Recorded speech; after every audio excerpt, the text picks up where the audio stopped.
So what is good, y'all? It's Anime K here, and we are back with another video. Now today we're going to be talking about chapter 10 of Naruto. Now this chapter was good. It was very good, very heavy, a lot of stuff that happened, and I just want to talk about this today. Now guys, make sure you like, comment, subscribe, and share the video. Now look, I know I didn't review chapter 9. I don't think I even reviewed chapter 8 actually. No, I think I did 8. I just didn't do 9, right? But 9 was very good. I like chapter 9, but you've probably all seen it, watched videos on it, so there's no point me talking about it. But let me just jump straight into chapter 10. Now chapter 10 brought us a lot of interesting stuff. The first thing I want to talk about here is Boruto and his karma. Now it seems like whatever's happening with his karma is really affecting him, because right now his sister is in trouble and he can't even go and save her now for a lot of reasons. One, because I'm guessing if he fights, the same thing will happen like what happened last time before the time skip with Momoshiki coming out. And we don't want Momoshiki to come out, because if Momoshiki comes out of Boruto, if you thought Momoshiki coming out of a 11-year-old Boruto was bad, imagine a 13, however old Boruto is right now. I'm guessing he's like 13, 14, right?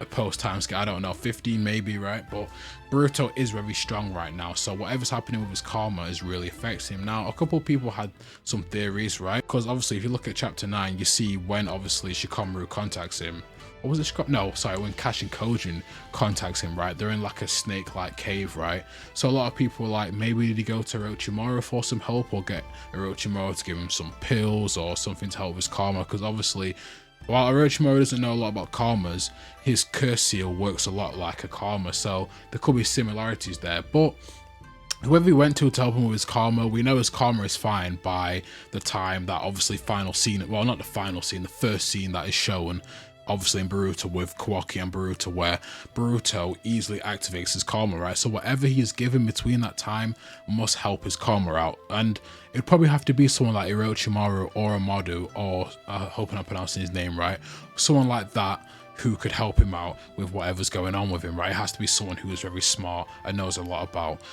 karmas or even curse marks, right? But it's very interesting to see how long this karma is taking Boruto out of the battle. But it's very interesting to see how he'll fix it. Will he go to Orochimaru? Let me know in the comments below. Now, another thing I want to talk about here is Sasuke's clone. Now, Sasuke's clone, it's very interesting to look at these clones. Now, I don't know if the rest of the clones will act like the people that they've eaten, but Sasuke's clone definitely is. So I want to read you guys these quotes. Now, he says, "You're so noisy, what business do you have with us? And answer my question, are you deaf or feeble-minded?" Now tell me that is not something that Sasuke would say. Like, just picture how rude Sasuke was in Shippuden to people. He gave zero fucks, he didn't care, right? And I'm seeing the clone have similar personalities to Sasuke, so I just wanted to point that out. Now another thing I want to point out is Sarada dodging Sasuke's clone. Now look, we know the clones are not fully developed yet, so maybe it's because of that, but is that not a feat we can talk about here? Because Sarada, not quite easily, but she gets out the way, she reacts pretty well to Sasuke's clone Chidori, right? And even fires one back herself, and she doesn't hit it, but her reaction time is pretty good, right? So I don't know where we rank in Sarada right now. I know a lot of people are worried about where her place would be in the story, but hey, I think we can put her pretty high, pretty comfortable, right? I don't know, because again, the clones may have not developed, and I don't want to give Sarada too much credit, but you know, she is my favorite character, so seeing her do at least something well or something good like that, hey, and that's more we can say for Kawaki, because Kawaki got absolutely just knocked off the screen, right? So can we say Sarada is stronger than Kawaki right now? I don't know, but I thought that was something I'd point out, and I'll let you guys decide that for yourselves. Now, next thing I want to talk about here is Kurama returning. Now, one, I'm happy about that, right? When I seen that Kurama had returned, I was happy. He was one of my favorite characters. I know it's Kishimoto's, I think, one of his favorites, or it is his favorite, so maybe that's the reason why he decided to bring Kurama back, but still I'm happy that Kurama's back. Now the first one I want to talk about here is, he says, "You and I are a single body and soul." Now while this is so important that Kurama said this, right, I'm sure you guys probably caught onto it quickly, is because we've never had a Jinchuriki, or well, she's not even really, can we call her Jinchuriki? I don't know, but we've never really had someone be one with their tail beast. Now obviously the tail beasts are inside them, right, but it's still kind of separate entities. But from what I'm getting here, Himawari and Kurama's chakra is one now, so this could open up this could open up the door to a lot of stuff, right? A whole lot of stuff. I mean, mainly Byron mode is one Byron, hope I'm pronouncing that right. Byron mode, right? Now with Byron mode, the reason why it's crazy that they're one together, right, is because we've seen what Naruto did with Byron mode when he only had it for a limited time, right? Look what Naruto did to Ishiki, right? Obviously he didn't kill Ishiki, right? And he only won because Ishiki was weak, but every punch he did to him weakened his lifespan, right? So imagine what Himawari will do. Maybe she won't even have a timer if she manages to reach Byron mode. Now, this is a good concept, right? I like it. I do like it because first off, when I saw Kurama, I was like, okay, it's cool that Himawari's got Kurama, right? But what is she going to do with it if Naruto couldn't do something with it? So obviously, I thought Kishimoto was going to have to do something different here. I think this works pretty well, you know, having the same kind of chakra and then being meshed together. I kind of like that concept. I think it's really good. And I think, again, it opens the doors to a lot of possibilities of what she could do with Kurama. And realistically, she'll probably be the strongest Tail Beast user that we've ever seen, really. Or she'll probably achieve that level. And also, you know what this goes to show us as well? Why Daemon had such a strong reaction to her as well, because maybe he could sense something in her, something different that's never been sensed before. So maybe it was the fact that her and Kurama are one, why he thought that she'd be able to dodge a punch like that, because I'm guessing by her being one with Kurama, maybe she'll use Kurama's powers even better than Naruto could use Kurama's powers. Plus, Kurama makes an interesting point. He basically says you have a bigger chakra pool than Naruto. Now, one, that is very interesting because outside of probably Hashirama, Naruto has the strongest, or had the strongest chakra pool out of any ninja. So Himawari's is even bigger than Naruto's. Now, I don't know if you meant Naruto with the Nine Tails or without, but even so, probably the fact that their chakras are meshed together, she's probably got like an even massive, more bigger pool. I don't know how big hers will be, but maybe bigger than even Hashirama. So that's another point we can point out, and another reason why Daemon probably wanted to fight her, because he could probably sense something in her that no one else could. And then Kurama goes on to explain to us basically how he's there, and he basically explains that he's not the same Biju that was in Naruto, right? Even though it is Kurama, it's not like the same Kurama, right? Because he says my past self, or he says my other self that was in Naruto died, but he came back because when Bijus die, they don't actually die off completely.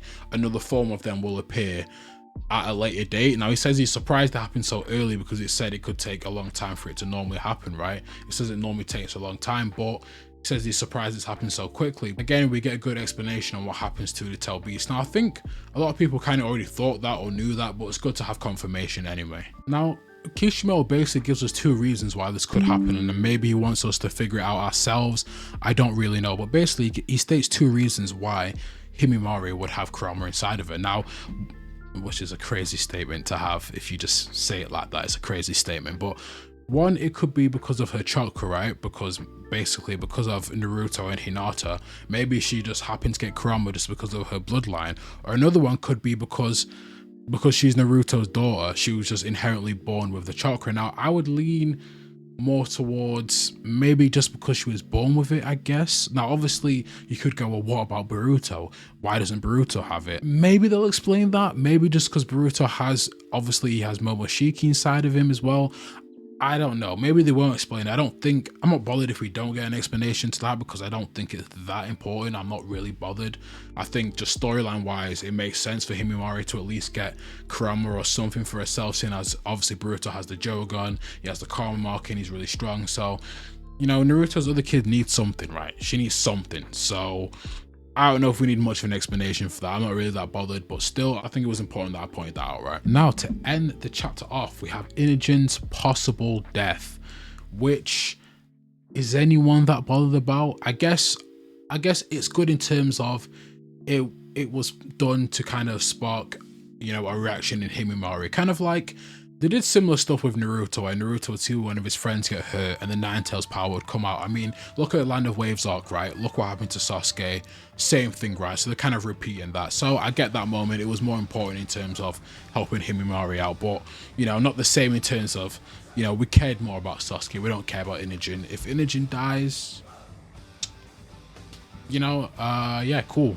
Not really that bothered. And then we get the moment at the end with Himawari activating the Nine Tails power. Now that's all the chapter, right? I'll probably do videos when I go closer into certain subjects, but I just wanted to cover the whole chapter, give my opinion on the chapter and stuff like that. Now I really like this chapter, a lot of cool moments, right? I mean, damn, seeing Himawari getting a leg all twisted up, wow, it was a hard read, because she's a lovable character. It was a hard read, man, but seeing her finally activate the Nine Tails power and her leg be completely healed like that, right? I mean, actually, that is another good point. The way her leg healed, I don't know if it was because they wanted that quick moment, but she might have faster healing powers than even what Naruto had.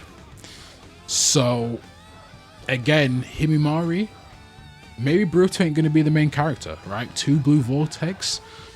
Maybe Himawari is just going to take over that main character role. I don't know. But I'm really interested to see where her character goes, because right now, right, she's got the more chocolate than Naruto. She heals faster than Naruto. And she possibly could get, if I'm not mistaken, what is the name of the upgraded Byakugan? The Tenrin gun.